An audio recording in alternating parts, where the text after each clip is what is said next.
Good morning, Bucknutters. Welcome to the Bucknuts Morning 5 here on Friday, August 23rd, 2019. I am Dave Biddle. Proud to be joined by Jonah Booker for his usual Friday visit. Jonah, want to look at Demario McCall emerging as the primary backup running back to J.K. Dobbins. And this is a young man, JBook, that all offseason you were saying you were expecting big things from Demario McCall, so this probably comes as no surprise to you. But, you know, as recently as 2 weeks ago, Ryan Day was telling us that, you know, they did not have a legit backup running back. And then talking to Tony Alford the other night, specifically Wednesday night after practice, Tony Alford said it's Demario McCall. Just your reaction to all that. Yeah, I'm actually really excited about that because that means that McCall has had a really good camp. He stayed healthy. That was one of the big question marks going into the camp in this season is, can he stay healthy? Obviously, they really need him. I'm not sure he's a in between the tackles type of running back. I think he's going to be more of a versatile back there. But the fact that he's right there in the mix has to bode well for this offense because he is a dynamic playmaker. And as long as he is on the field, he's going to be a mismatch for Big Ten linebackers. So I'm really pumped up that he's able to really kind of separate himself from the other guys, and he's healthy enough to compete to solidify that second spot.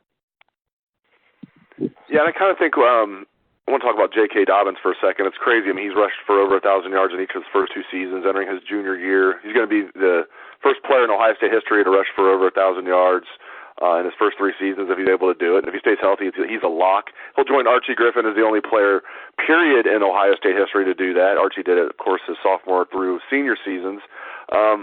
What's weird is I look at J.K. and I think I don't see a future NFL stud. Maybe I should, because I think we're going to see his best football this season. Just, I guess, what do you expect out of J.K. Dobbins this year, and do you see like a future NFL stud when you watch him play? Yeah, I have put it on Twitter over under 1,500 yards for J.K. Dobbins this year, and I'm one of the beliefs that he will hit that over. I really think that he is going to have a monster year. Ohio State told him last year was not good enough. They told him that he's better than what he played last year. He's come into camp, and he's cut weight. He's dropped the body fat. He's in tremendous shape. From all indication, he's going to be playing with a chip on his shoulder. And I think that the thing that people need to realize is with Justin Fields' threat at running the football, it's going to allow open running lanes for Dobbins. Because if just think about, you know, when Dobbins was with J.T. Barrett, it allowed Dobbins to get into that second level in a hurry. And I think you're going to have that same situation this go around. So I'm looking for a big year from him. I'm thinking over 1,500 yards. He hit 14.03 as a true freshman. And I think it's going to also be contingent on that offensive line this year. I'm very bullish on the O-line. I think they have a potential to be a bunch of junkyard dogs again. And then how do you feel about the other three running backs, very running back-centric show we got here on a Friday? Marcus Crowley, true freshman, Master Teague, redshirt freshman, has been banged up in camp, but I have no doubt when he gets healthy, he's going to be in the mix for some playing time. But how do you feel about these guys, Marcus Crowley, Master Teague, and then the other true freshman, Steel Chambers? Yeah, and the thing that a lot of people have been asking about is everyone thought that it was a lot that Master T was going to be competing for that second running back spot. Because of the injuries, it's opened the door for Marcus Crowley, who, from all indications, has really excelled early on as a true freshman. And I know Tony Alford this week said right now Marcus Crowley is ahead of Master Teague on the depth chart. And I think it's going to be a situation where Master Teague is going to have to fight like heck to unseat Crowley, because if he continues to run the ball with a sense of urgency, Crowley, then it's going to be hard for Master Teague. But you have to really like the development of a true freshman. If they can get something out of Teague, if he can stay healthy, it's going to be icing on the cake. Still Chambers, he got his black stripe removed. I look at him more as, if anything, a special teams contributor. But I like what I'm hearing from Marcus Crowley. From what a lot of people have been saying is he is a guy that has a little dog in him. He runs the ball hard. He might not have the most top-end speed there, but he is a heck of a running back. You mentioned the offensive line earlier. How much rotating do you expect we'll see, especially early in the season, like at right tackle with Bowen and NPF and, even left tackle with them easing Thayer Mumford back in after off-season back surgery? Maybe they'll get Alabi in there. Maybe they'll get Harry Miller in there a little bit. How much rotating do you expect to see on the offensive line? I think it's one of those situations where you have to play it by ear. Obviously, if Ohio State is in a commanding lead, you can see a solid rotation going on. But if it's fourth quarter crunch time and Ohio State is still trying to put the game away, you'll probably see a lot of your starters playing the bulk of the time. Early on, I think you will see a 3-1 type of rotation, meaning the starters go 3 series, the backup guys who's pushing to be starters come back in for 1 series. That's typically what you see. The thing that you want to do is you don't want to get crazy in rotating guys because you do want that first unit to gel. You want those guys to mesh together so that once we get into the meat of the Big Ten, that cohesiveness with the offensive line is where you need it to be, especially when you have a new starter in Justin Fields. Now that camp's pretty much over, they don't go into full game week mode until next week, but they considered camp over pretty much at the last weekend is when they moved out of the hotel. When you look at, because we'd like to talk about positional battles all off season. It's fun to do. Now that the dust has settled, did any of the results from the various position battles during camp surprise you, JBook? Not a whole lot. Pretty much it's where it was at, after the spring and going into the spring. I think, you're going to have to, those younger guys are really going to have to elevate their play to unseat some of the veterans.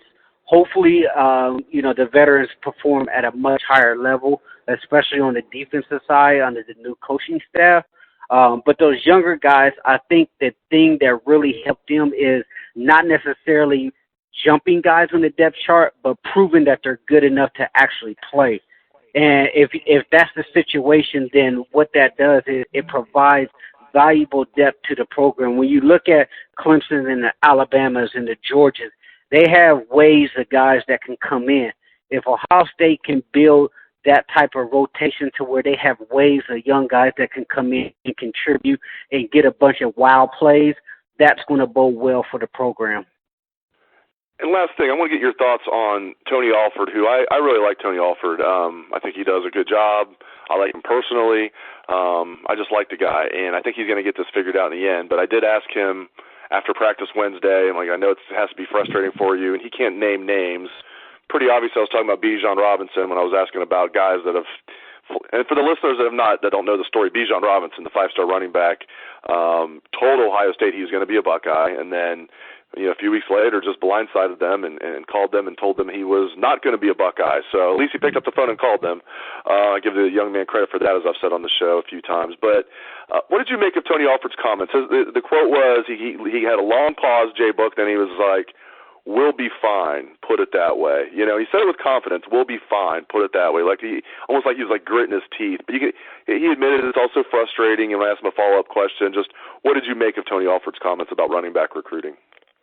Yeah, and Dave, I had to give you props for asking the tough question there because, that's something that's been on the fans' mind for quite a bit of time in regard to the running back recruiting. It's been a hot topic on our boards, and the fact that you asked him that, I have to give you props there. As far as, Tony, he has to figure it out. I have confidence that he will get it done. I know a lot of people, rightly so, believe that this is the Cadillac position at Ohio State. We shouldn't have to be reaching for 4th and 5th options here.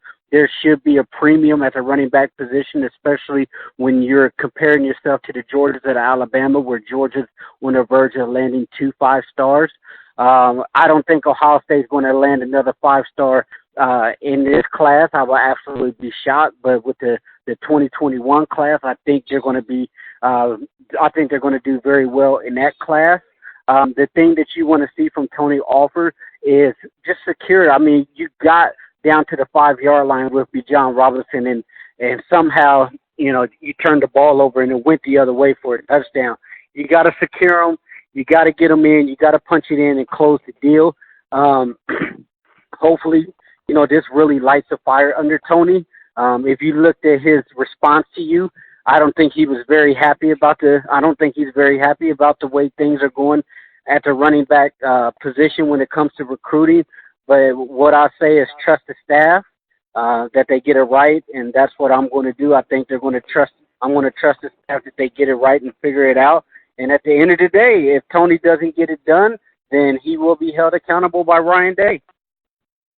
Yep, Ryan Day has proven that. There's no doubt about it. He's not afraid to make coaching changes, as we saw during the offseason when he took the bull by the horns. Great stuff, as always, from Jonah Booker. Really appreciate the insights, JBook. And thank you to all listeners out there for tuning into the show. I appreciate that as well. Hope everyone has a great day and a great weekend. Let's go to Buckeye Swag, best damn band in the land.